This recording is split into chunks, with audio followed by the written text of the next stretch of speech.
No século XIX,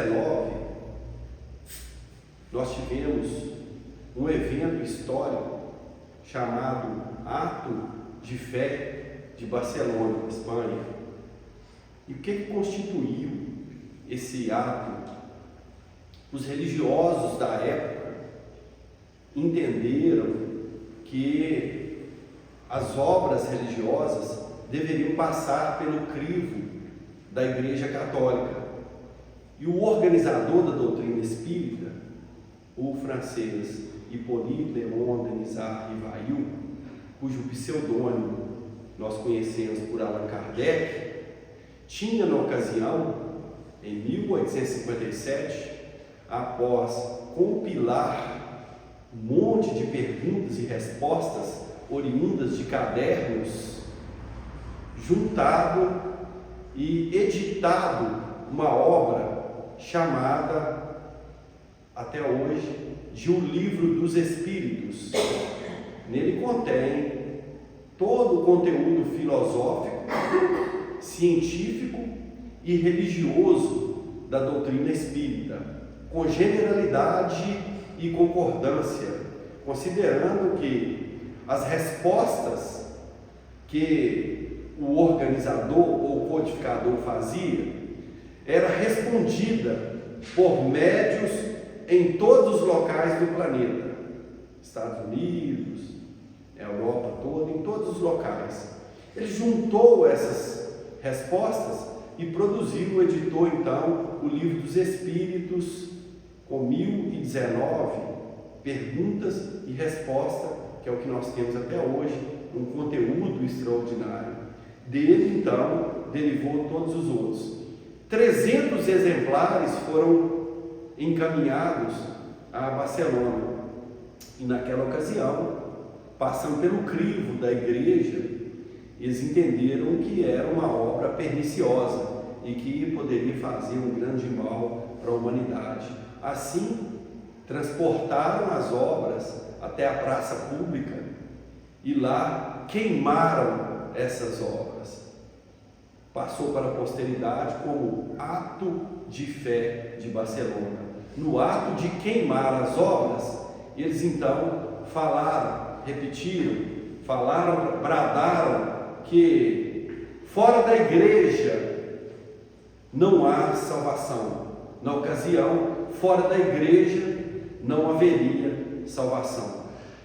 Kardec, quando recebe essa informação, ele então começa a refletir. Uma alma boa, de bom coração, sabia que tinha diversos amigos, e tinha muitos mesmo amigos, que jamais tinham pisado em movimento religioso ou de igreja, qualquer que seja, e que em verdade eram pessoas extraordinárias, que praticavam um bem incomensurável, eram pessoas bondosas, amorosas, fraternas, e que o fato de não estarem vinculados a um segmento religioso qualquer que seja, não colocaria em situação de penúria, não deixaria de ser salvo, não, em hipótese nenhuma. E como a segunda obra, que ele já produzia com todo o benefício e auxílio da Pleiade de Espírito de Verdade, que é uma obra monumental, a segunda, o Evangelho segundo o Espiritismo, ele produzia os capítulos de O Evangelho. Então, no meio do capítulo, no meio da obra, que contém 28 capítulos, sendo que o último é Preces Espíritas, é uma coletânea de preces espíritas, e parte de uma introdução, de um raciocínio às vezes muito simples para um complexo, como são todas as suas obras, o próprio Livro dos Espíritos. A primeira pergunta é elementar, porque se você não for discutir isso, não dá nem para entrar nesse ambiente de religiosidade, não. Que é Deus?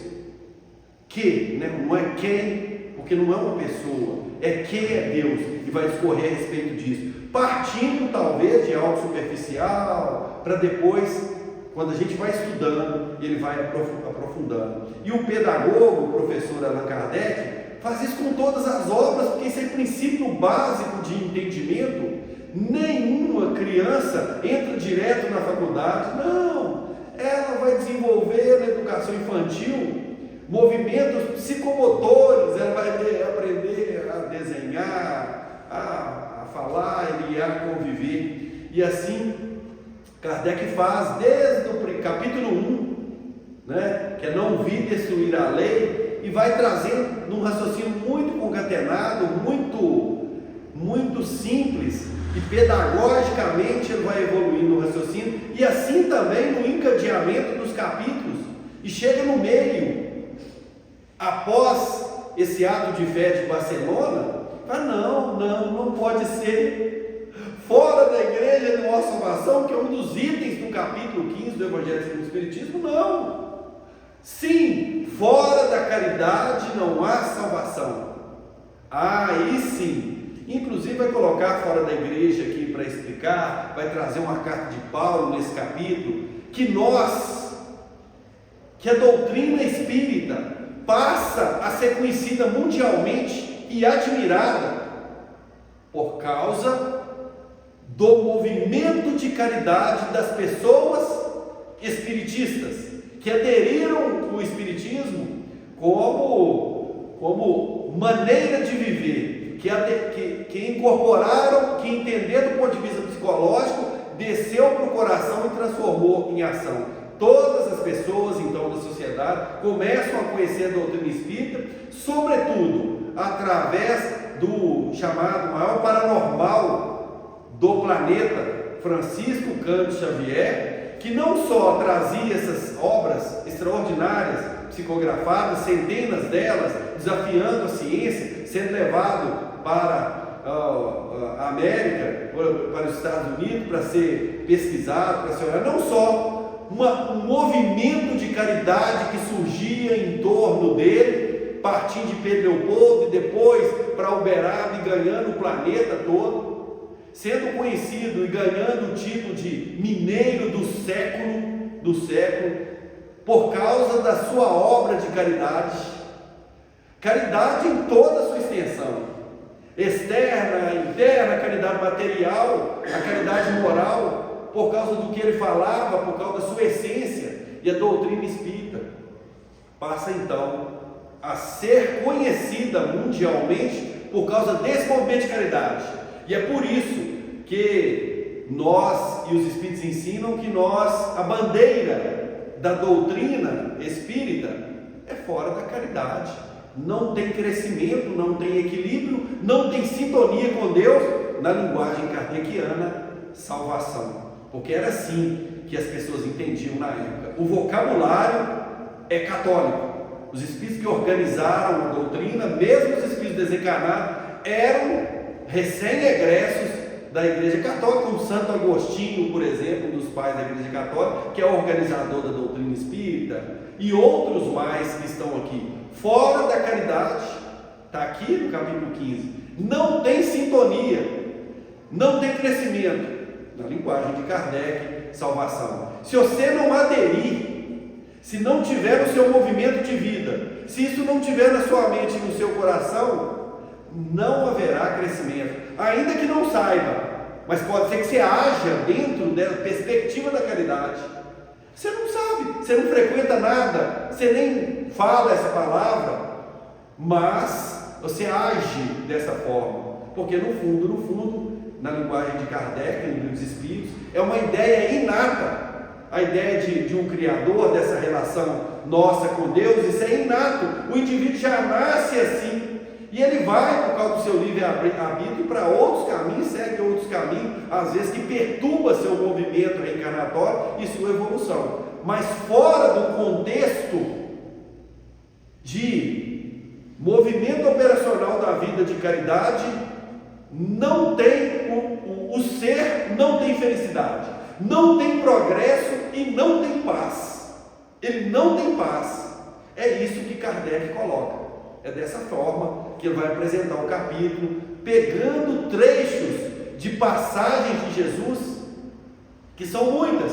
Carta de Paulo, a primeira carta a Coríntios, que na verdade o Tó fez a leitura aqui de uma mensagem extraordinária, um encanto de mensagem, porque a abrangência, o Espírito Emmanuel fala pouco, falando muito.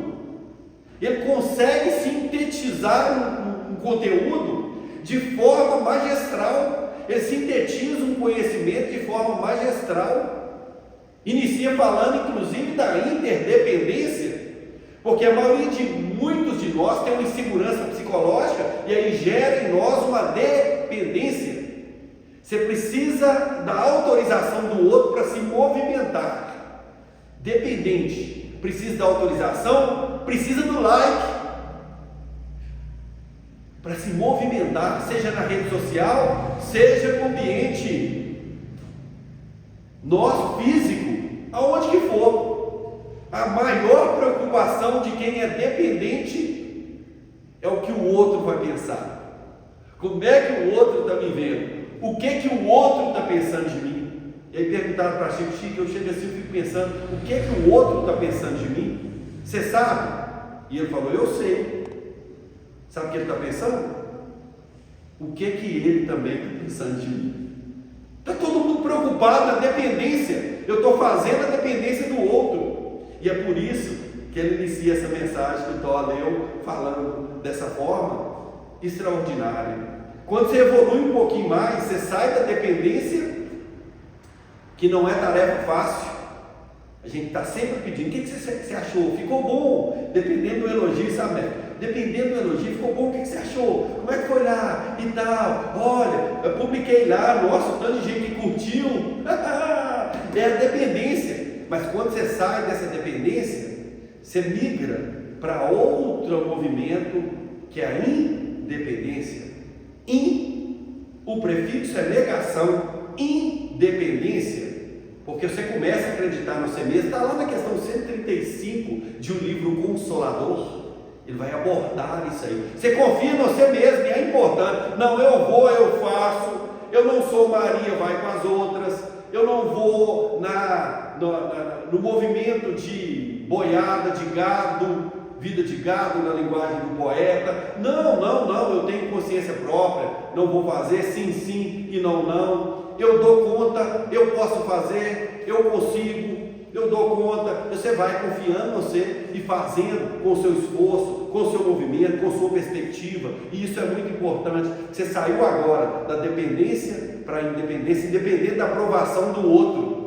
Porque você confia nas suas faculdades, você dá conta, você movimenta, você faz, você sabe disso, você conserva isso, você sabe que você pode recuperar, você fecunda a sua própria mente com esse pensamento. E isso é muito importante. Eu lembrei, eu saindo arrumando a praia, a Maria Eduarda está assim, não sai lá, irmão, eu vou largar pro caminho. Meu avô deixou, aí eu não preciso autorização. Eliana falou para o pessoal que está nos assistindo aqui, que ela saiu para vir na casa do caminho e que a neta, né, perguntou, onde você vai, vó? Meu avô deixou? E ela falou, não precisa da autorização do seu avô para vir na casa do caminho, não. Eu sou independente! É isso, mas não é só isso, gente, porque quando você atinge esse patamar de confiar nas suas potencialidades, ele é importante, mas está cheio de gente que confia nas suas potencialidades aí, triste, acabunhado e depressivo. Você sabe por quê? Porque não fez o movimento que Emmanuel falou nessa primeira mensagem, no primeiro parágrafo, de interdependência, segundo parágrafo, interdependência. Eu dou conta, mas eu preciso do outro.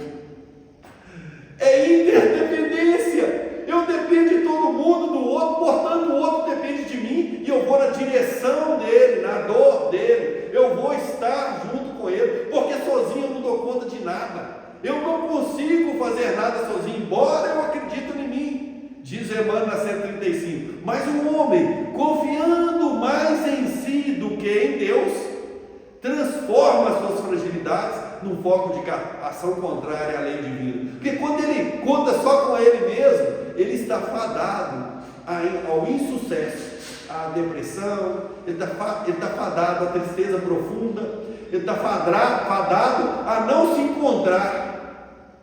Não se encontra, não vai se encontrar. Mas quando ele entende que a interdependência, eu faço e dependo do outro, eu colaboro com ele, ninguém vai ser autossuficiente. Não existe autossuficiência, ensinam os Espíritos. Nenhum país está na Gênese, milagres e predições segundo o Espiritismo. Nenhum país será autônomo totalmente, não existe. Ninguém, porque todos nós, por maior potência que seja qualquer país, dependemos uns dos outros, porque isso é lei divina. Isso é lei divina, interdependência, para falar de caridade e entendimento. Foi lido aqui, é interdependência, quando você sente co-criador, co-partícipe desse movimento, quando você sente assim, sua vida muda, e você começa numa nova perspectiva, você tem um novo pensamento, porque você passa a considerar efetivamente o outro para o seu crescimento. É isso que o Emmanuel falou nessa lição. É isso que os Espíritos falam, e por isso é a bandeira: fora da caridade não há salvação, porque eu dependo da caridade, eu dependo dela, e portanto eu movimento na caridade. Não é um ato desassociado do meu sentimento, é um estilo de vida. Eu falo assim: olha, meu estilo de vida é esse, eu optei por isso. Se você me ver num lugar, nem outro, eu estou respirando a caridade, é o tempo inteiro, eu falo caridosamente, eu vou movimentar na vida caridosamente, entendendo isso. Então a coisa muda. Isso é interdependência que ele começa a falar, é compreender isso, que eu tenho muitas potencialidades, mas sem o próximo, sem o outro, eu não vou conseguir movimentar, porque isso faz parte, terceira parte do livro dos Espíritos, das leis morais, lei de sociedade. Ele vai falar, nós somos co-criadores, Deus cria e nós co-criamos, porque Ele conta conosco. Quando vai perguntar na questão 132 sobre o objetivo da encarnação, qual o objetivo da encarnação? Pergunta Kardec. Ele vai falar, olha a resposta: Deus vos impõe a encarnação. Estou falando encarnar, ele é divino, com o fim de fazer evoluir intelectualmente e moralmente. A encarnação é para evoluir intelectualmente e moralmente, para a gente evoluir. E aí ele continua, ponto, e continua. E também para que o indivíduo cumpra a sua finalidade na evolução do planeta, mineiramente falando. Se vocês olharem lá, vocês vão ver que não é bem assim. Para que a pessoa cumpra a parte que lhe cabe. Olha, vocês estão entendendo isso, gente? Para que o indivíduo cumpra a parte que lhe cabe no progresso do planeta. Ou seja, para o progresso do planeta, existe a parte que cabe a cada um de nós. Fora, na verdade, da perspectiva e da vivência da caridade, não tem movimento nessa direção. Na linguagem de Kardec, não tem salvação. E é bem bacana, porque tem uma mensagem aqui, então são vários. Esse capítulo, para falar a verdade para vocês, é o meu preferido. Eu adoro falar desse capítulo. É uma alegria falar desse capítulo. Quando eu pego esse capítulo, eu fico pensando no tanto de coisas, sabe? E como que ele é abrangente, sabe por quê? Ele contém todos os ensinamentos do Evangelho de Jesus e da doutrina espírita. No capítulo 15, ele contém todos, ele resume todos os ensinamentos. Por isso ele colocou justamente no meio. Mas nós vamos encontrar um trechozinho muito interessante, narrado por um único evangelista, Lucas, no capítulo 10, e ele pega do versículo 25 a 37, que é grande, e é só Lucas que narra. É interessante porque Lucas nem conheceu Jesus, ele ouviu dizer, pegou, foi relatos de Paulo, conheceu Paulo na igreja de Antioquia, foi lá que ele foi apresentado, não foi nem em Jerusalém.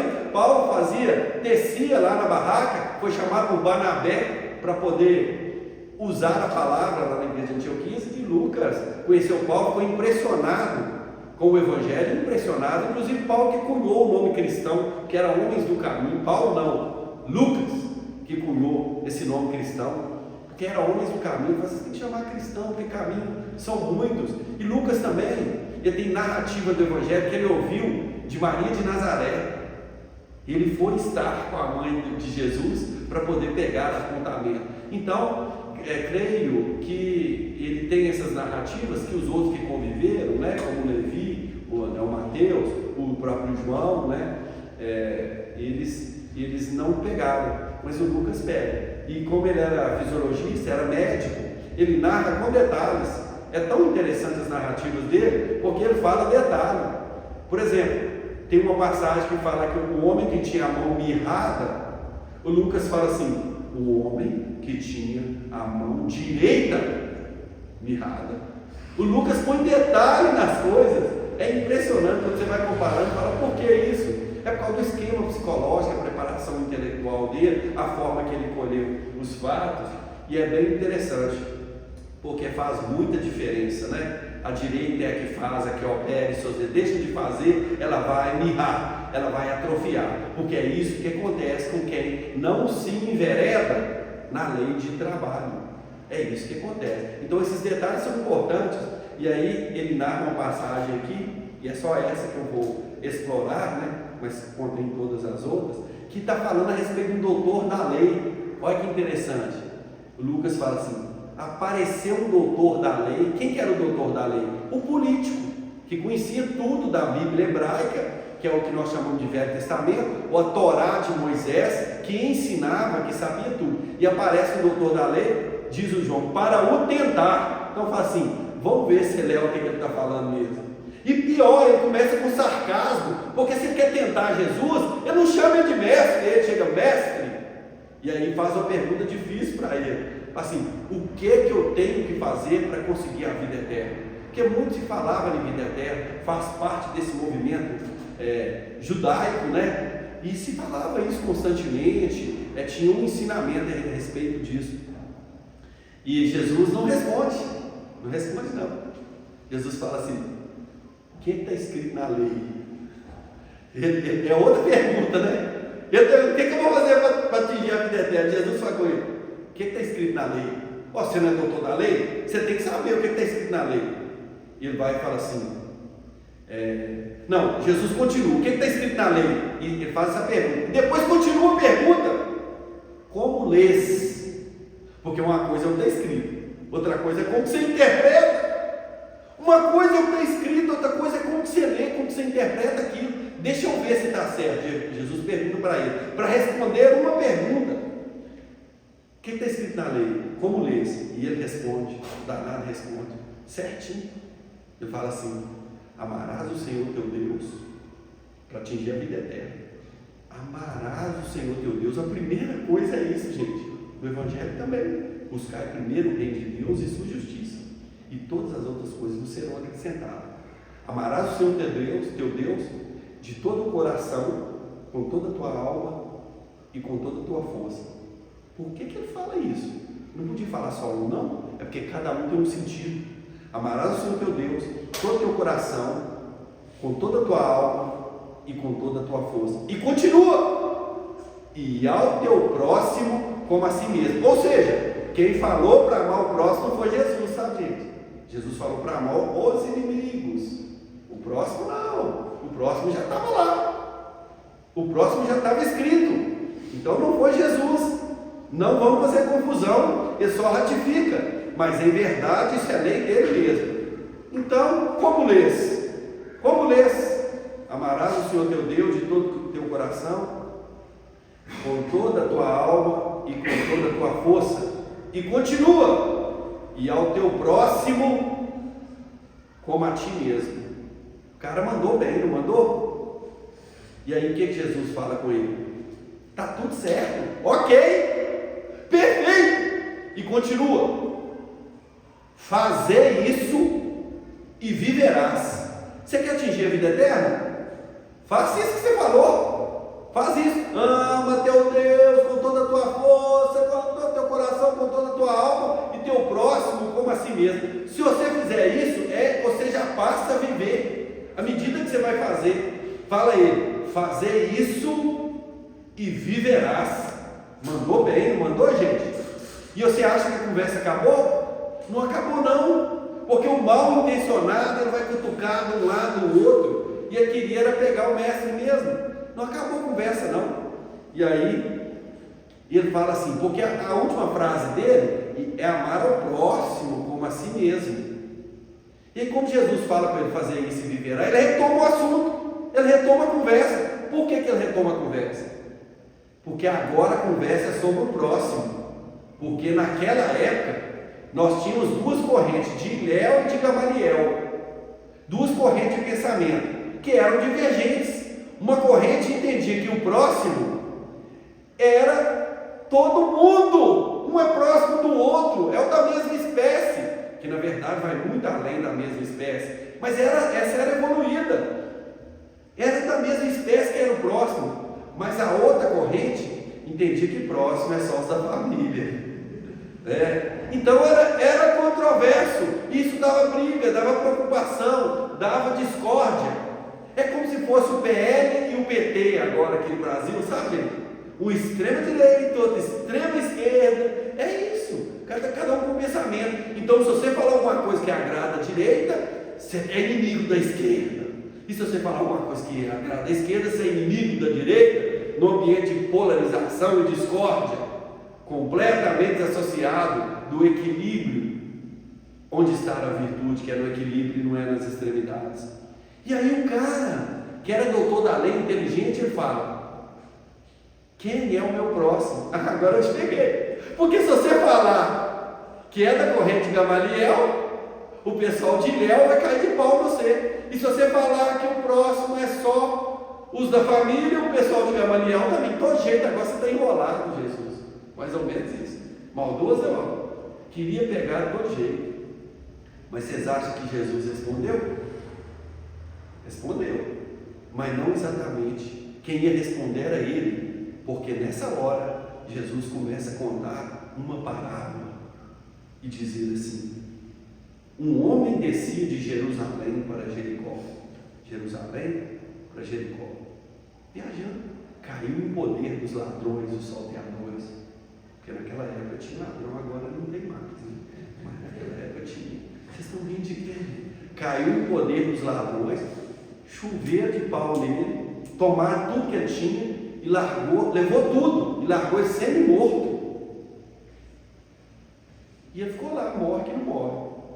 E aí você está olhando essa cena assim, de repente vem andando um cara com uma batina, um negócio bacana, você olha, é um sacerdote, o cara está salvo, não está? Assim, o sacerdote passou por ali, que coincidência, um sacerdote, é o sujeito que fala, que ensina, é a alma mais caridosa que tem, é esse, está salvo então. O sacerdote passa e fez só o nome do Pai, e o cara está vivo, fez só o nome do Pai, e passou, nossa, e foi embora. O sacerdote era obrigado, por lei, todo mundo esperava que o sacerdote ia fazer, e ele não fez. Mas quando você olha de lado assim, vem um outro, e para nossa sorte, é um levita. O levita, gente, era quase um sacerdote, mas era um cara caridoso, é um cara, ele interpretava a lei, o cara ensinava todo mundo, o cara não vai morrer, porque o levita vai salvar ele, e todo mundo olhando essa cena pensa, no agora resolveu o problema, agora sim, esse cara vai ser levado, se ele não morreu ainda, o levita vai salvar ele, porque é uma alma diferente, esse cara sabe tudo da lei, ele ensina todo mundo, e o levita passa, e deve ter pensado assim, não, estou atrasado para ir para o culto, estou atrasado, olhou ele respirava ainda, estou atrasado para ir para a reunião, estou atrasado para ir para o culto, e olha ele lá, e vai embora, ele fala, nossa, estou até com dó dele, sabe, mas dó, gente, é um sentimento morto, mas vai embora, porque eu não posso perder meus compromissos, eu tenho meus compromissos e tal, e vai, cara, e nós ficamos pensando, olhando essa cena, imagina um teatro, um negócio desse, esse cara vai morrer, coitado. Aí quando você olha do lado assim, está vindo um cara que não vale nada. O cara, gente, não tinha valor nenhum. Sabe por quê? Porque esse cara veio de um lugar lá chamado Samaria. O cara vem de um lugar que nem templo eles têm.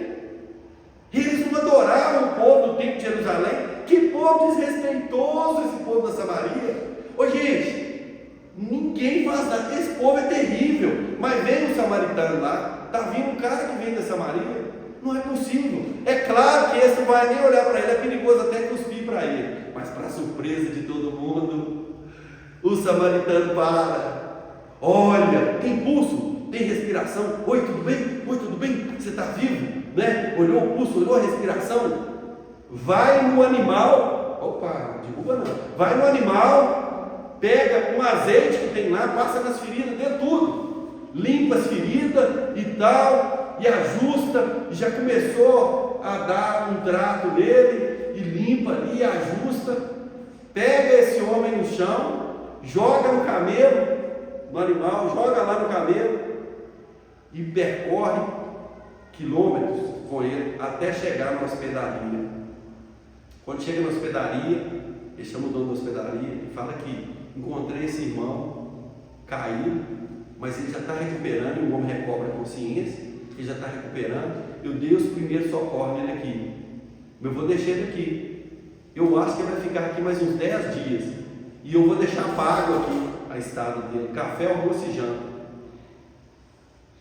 E se ele ficar mais de 10 dias, na volta, quando eu voltar, pode ter certeza que eu te pago. E foi. Essa é a história. Essa é a história. Aí Jesus pergunta para o doutor da lei: na sua visão, já que ele perguntou quem é o próximo, quem que é o próximo, gente, da história? Ele nem fala o nome. Ele não fala o nome, não. A gente esperava ele falar o samaritano, ele não fala, não. Você sabe o que ele fala? Aquele que usou de misericórdia. Isso é caridade. A miséria, a desgraça, a dificuldade, a dor do outro vai de encontro ao seu coração. Misericórdia vai para a sua córdia, vai de encontro ao seu coração e te movimenta no bem. A dor do outro, a dificuldade do outro é percebida pelo seu coração e faz com que você movimente na prática do bem, num ambiente de interdependência, na linguagem de Emmanuel. É misericórdia. A dificuldade nossa é desenvolver essa misericórdia. A nossa dificuldade é essa, desenvolver a misericórdia, ter olhar de misericórdia. Essa que é a nossa dificuldade. Não é só quem está caído. Isso é tudo figura de linguagem. Isso é metáfora, simbologia.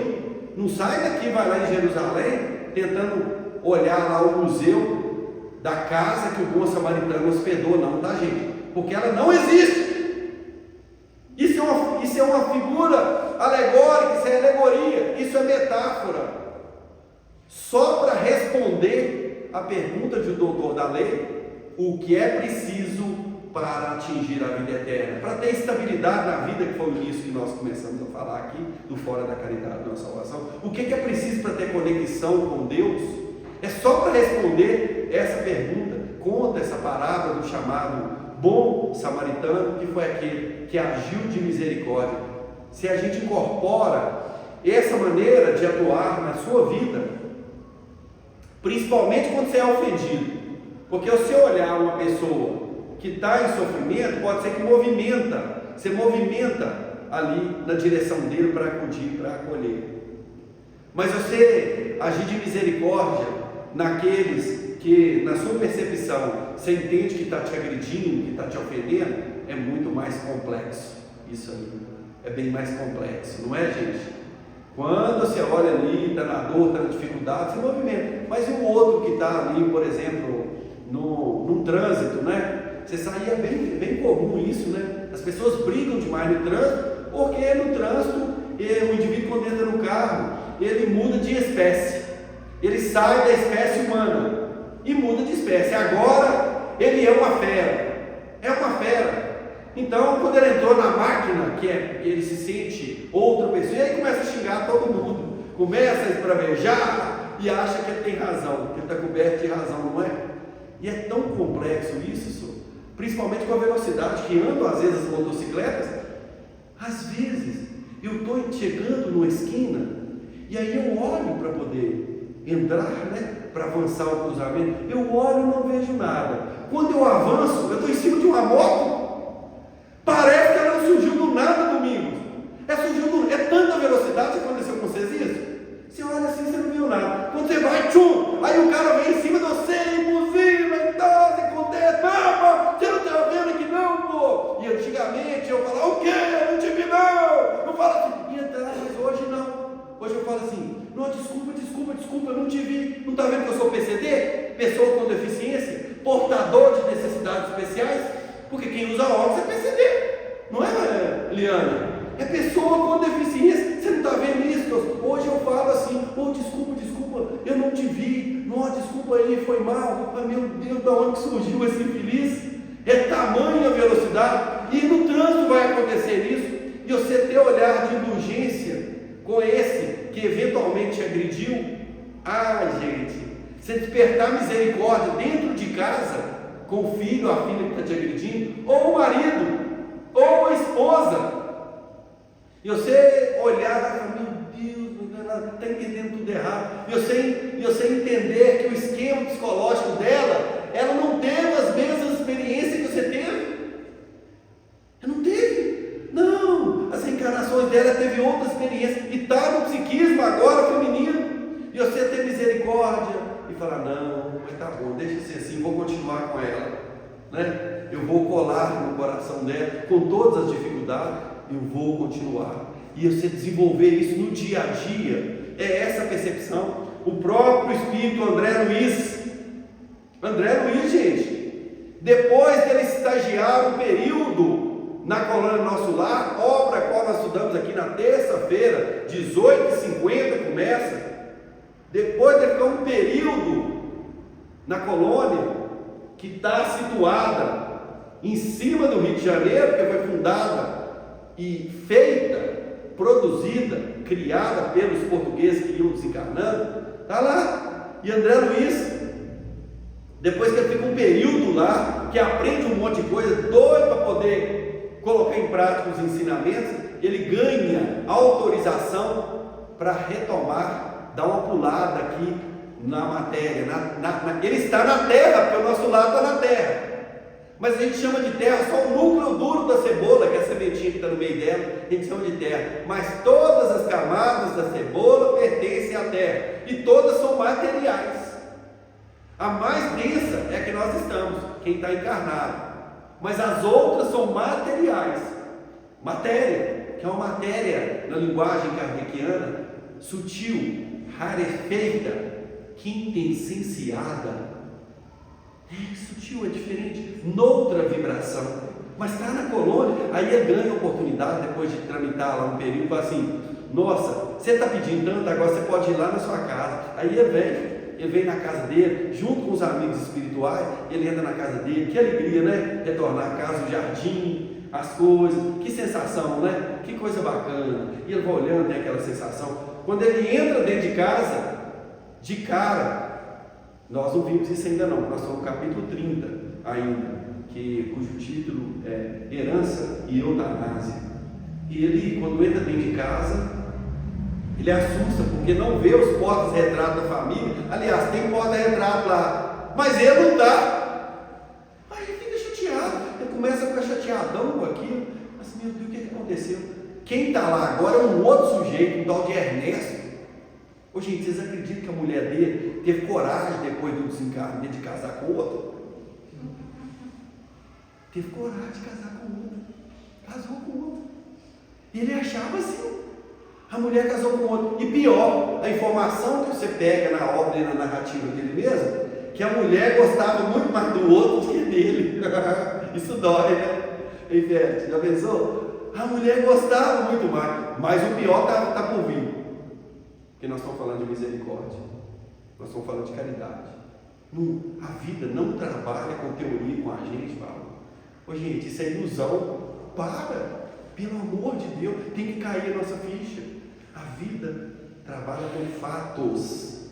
Aqui nós estamos trabalhando teoria, aí nós vamos sair ali fora, ela vai ofertar fatos para nós. É fato que você vai colocando, o que você vai entendendo aquilo, que você vai despertando, você vai fazendo, vai esforçando o seu coração, porque trabalho é com fato, é campo operacional, é assim que a gente evolui. E aí ele vem, e aí está na sala, já chateado, num ambiente ruim, já está com algumas emoções, discordando daquilo. Como é que as filhas deixaram isso acontecer? Como é que pode? A foto que está lá agora é de outro. Aí o pior está por vir, é quando ele entra no quarto.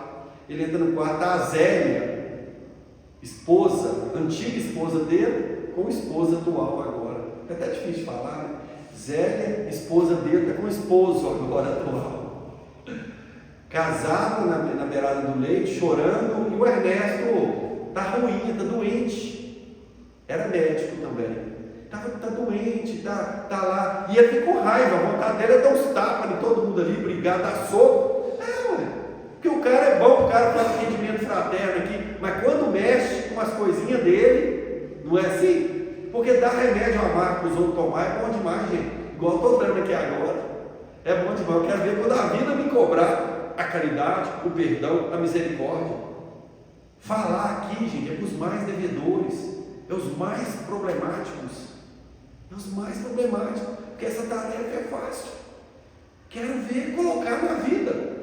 É isso que a Divânia fala comigo lá em casa. Você só é bom nas palestras. Aqui em casa, aqui em casa, não tem nada a ver. Eu falo, nossa, ainda bem que você está me lembrando disso. Se você está gostando das palestras, está bom. Não! Põe em prática o que você fala e tal. É a visão dela. Está tranquilo, tranquilo, né? Está tudo em paz. É isso mesmo. Ela tem direito de falar. É isso. Mas não, ela tem razão. E se eu colocasse em prática o que eu falo nas palestras, eu estava flutuando, Paulo. Eu era um anjo. Porque eu estou na dor, no esforço, igual a todo mundo. Falar aqui para todo mundo é tranquilo. É desenvolver um raciocínio, é uma bênção. Abrir as percepções, os espíritos quase que falam. Tem hora que eu nem sei o que foi falado.